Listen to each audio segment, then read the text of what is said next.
ආයුබෝවන් සියලු දෙනාටම ගල්නෑව ප්‍රදේශයේ දැනට ඇදහැලෙන වර්ෂාපතනය සූළු කට්ටිය පරිස්සමෙන් ඉන්න. වර්ෂාපතනය වැඩි වෙන බැවින් කලාවේ පහළ බෑවුම් සහිත ප්‍රදේශවල ඉන්න කට්ටිය අල මාර්ග ඒ පැත්තේ කට්ටිය ගොඩක් මේ පරිස්සමෙන් ඉන්න. වර්ෂාපතනය එන්න මේ වැඩි වෙනවා.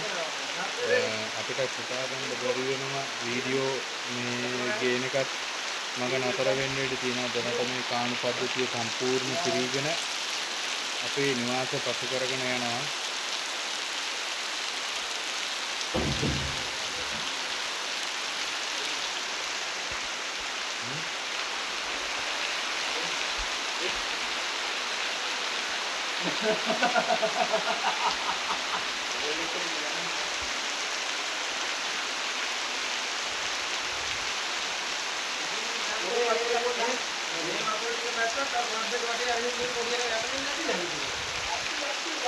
දැනට වර්ෂාපතනය විනාඩි 45කට අධික ප්‍රමාණයක් එක දිගටම මේ වගේ වර්ෂාපතනය ඇදහැලෙනවා.